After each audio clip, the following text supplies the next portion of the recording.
সনাতন ধর্মাবলম্বীদের পরম পবিত্র তীর্থভূমি রাজশাহীর প্রেমতলী চিপাট খেতুরি ধাম। আপনি কি বাংলাদেশের যে কোনো প্রান্ত থেকে এখানে আসার কথা ভাবছেন?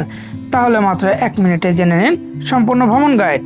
বাংলাদেশের যে কোনো প্রান্ত থেকে আপনি ট্রেন বা বাস যোগে খুব সহজেই পৌঁছে যান রাজশাহীতে। রাজশাহী শহর থেকে খেতুরি ধামের দূরত্ব মাত্র 25 কিলোমিটার।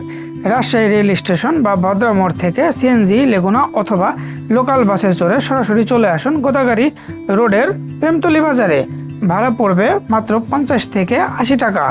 বাজার থেকে একটা অটো বা ভ্যান করে 5 মিনিটের দূরত্বে পৌঁছালে আপনারা পৌঁছে যাবেন খেতুরি ধাম। এখানে এসে আপনি দর্শন করতে পারবেন নরোত্তম দাস ঠাকুরের ভজনস্থলী, শ্রী গৌরাঙ্গ মহাপ্রভুর বিগ্রহ এবং ঐতিহাসিক খেতুরি ধাম মন্দির। প্রতি বছর শরৎকালে দুর্গাপুজোর পরে লক্ষ্মী পুজোর ঠিক 5 দিন পরে এখানে নরোত্তম দাস ঠাকুরের তিরোভাব তিথি উপলক্ষে লাখো ভক্তের সমাগম ঘটে, যা খেতুরি মেলা নামে পরিচিত। ধামে এলে দুপুরের প্রসাদ আস্বাদন করতে ভুলবেন না।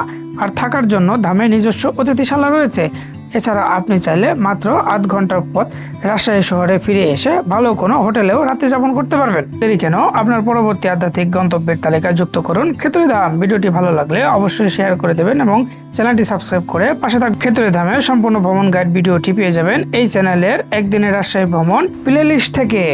ভালো থাকবেন, ভালো রাখবেন, ধন্যবাদ।